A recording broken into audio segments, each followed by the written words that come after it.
प्रिय भक्तों, आज मैं आपको श्री शिव पुराण तृतीय खंड का 18वां अध्याय सुनाने जा रही हूँ। आशा है आप मेरे 18वें अध्याय को ध्यान पूर्वक सुनेंगे और मेरी गलतियों को क्षमा करेंगे। पहले मैं आपको शिव जी के भजन की 2 लाइनें सुनाऊंगी, उसके बाद 18वां अध्याय सुनाने जा रही हूँ।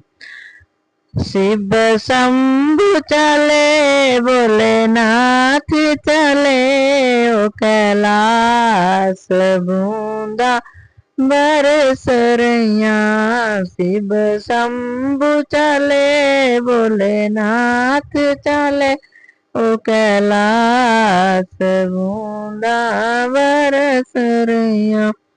शिव बोले ने बीजले हरि हरि वंग, शिव बोले ने बीजले हरि हरि वंग। माता गौरा ने बीजले मेहंदी, बूंदा बरस रैया। ओम नमः शिवाय। अब मैं आपको शिव पुराण तृतीय खंड का 18वां अध्याय सुनाने जा रही हूँ। ब्रह्मा जी ने कहा, हे नारद,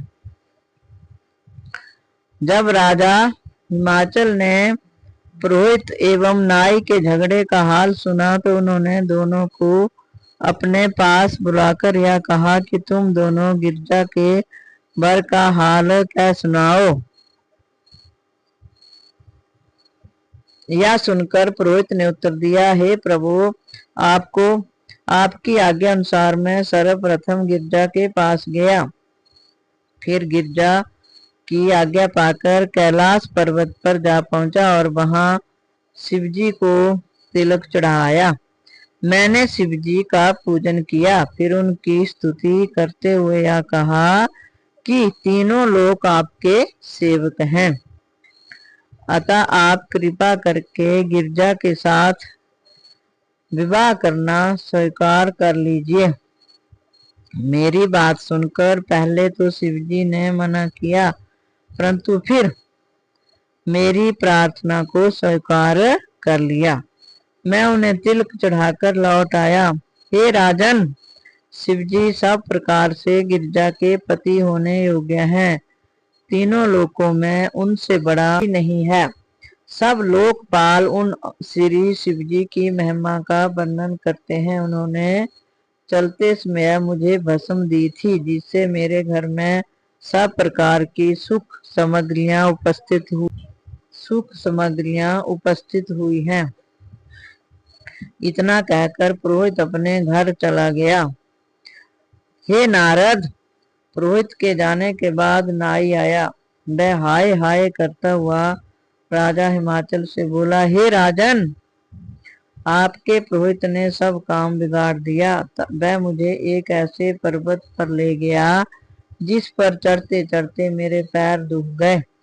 वह स्थान ऐसा निर्जन था कि वहां एक भी मनुष्य दिखाई नहीं देता था। कुछ और आगे चलकर बट वृक्ष के नीचे बैठा हुआ केवल एक मनुष्य दिखाई दिया। उसका रूप अवधूतों जैसा था। वह योगियों के समान ध्यान मगन बैठा हुआ था। पुरोहित ने बिना पूछे ही उसके तिलक चढ़ा दिया। कितना झूठ बोला नाई ने। यद्यपि मैंने बहुत रोका, तथापि पुरोहित ने मेरी एक बात नहीं मानी। उस अवधूत के पास एक बैल के सिवा और कुछ भी नहीं है। चलते समय उसने हमें कुछ धन भी नहीं दिया। उठी भस्म पकड़ा दी। हे राजन, जो सच्ची बात थी वह मैंने कह सुनाई। अब जो आप उचित समझें वह करें।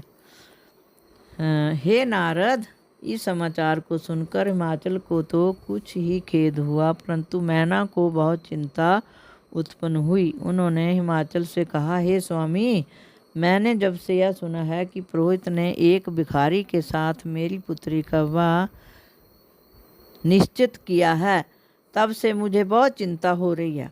मैंने यह भी सुना है कि वह अवधूत बहुत कुरूप, अशक्त तथा मूर्ख है। नाई ने कितना भड़का दिया उनको। मेरी पुत्री परम सुंदरी है, तब भला ऐसे पति के साथ उसका विवाह किस प्रकार किया जा सकता है। हे नारद, हिमाचल ने यह सुनकर जब अपने मित्रों को सब वृत्तांत सुनाया, तब उनमें से किसी ने बताया कि तुम्हारे धन्य भाग्य हैं जो गिरजा को ऐसे श्रेष्ठ पति की प्राप्ति हुई है जो कि तीनों लोकों के स्वामी हैं शिव। किसी ने यह कहा कि ऐसे वर के साथ विवाह करना उचित नहीं है, गिरजा का विवाह तो किसी राजा के साथ ही होना चाहिए। हिमाचल ने उन सब की बात सुनकर उत्तर दिया, हे भाइयों,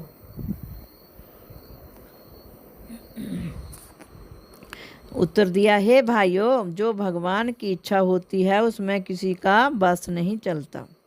यह सुनकर हिमाचल ने वह सब वृत्तांत कह सुनाया कि जिस प्रकार सब देवताओं ने गिरजा के साथ विवाह करना अस्वीकार कर दिया था, फिर उन्हें यह भी बताया कि देखो, शिवजी की भस्म के प्रताप से हमारे पुरोहित के घर किसी प्रकार की कमी नहीं रही है।